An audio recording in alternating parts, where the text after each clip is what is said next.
Gözüyle geden durnalar, durnam giderse bizim ellere neynim ceyran. Söyler size böyle kohmuştan bizim ellere. O yazık çerem yey çehdiler idare. Kohum kardeş ey dost müçaliyat olsun. Daha gözlemek için ey bu dare. Haber apar ey kohumdan kardeşten bizim ellere.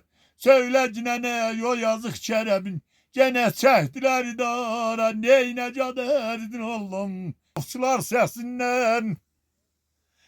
Yanıtlar ey dedim okçular sesinden. Uçtu sonalar ey boş kaldı göller. Durnanın ama eğlendi yavaş yavaş geldi çimencahda çırpınır kalkır.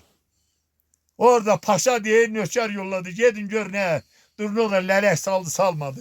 Gettiler gördüler durna lüppüzü eti kırmızı eti kalıptır. Geldi dedi ki bir elem soğuk olsun. O kadar durna lelek salıptır. Vallahi götür rəxt kalpsal yatçınan. Orada paşa dedi Qara Məlik. Daimına ne sözüm vardı?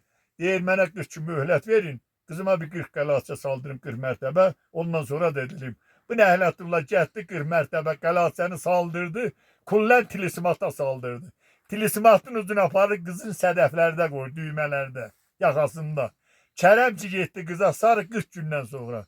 Kız dedi zalim oğlu gelmezcinen. Vallahi kullen tilismatdayıq. Tilismatdan gelsen yanacaksan. Kerem Allah Muhammed ya elini dedi. Bütün özü asıldı. Gitti kızın yanına. İstedi el vura dedi eli vurma. Eğer eli vurursan yanacaksan. Orada Kerem 3 gün 3 gece qıfılbətdən deyir. Sədəflər ayaqda qıfıllandı, başda açılır. Başda qıfıllandı, ayaqda açılır. 3 gündən sonra deyir Kerem'in dilindən bir parça od düşdü. Kerem od tutdu yandı. Kız bilirdi Kerem hak kaşığıdır diriləcək. Səhər şeyli.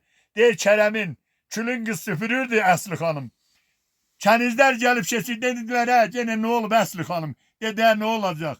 Yığılın kızlar bir müşkül hanımdır. Yandı Kerem məni saldı bu dərdə. Əydi qanaxdım, qırdı belimi. Yandı Kerem məni saldı bu dərdə. Nəhrəmizdə başı küllü bir mənəm.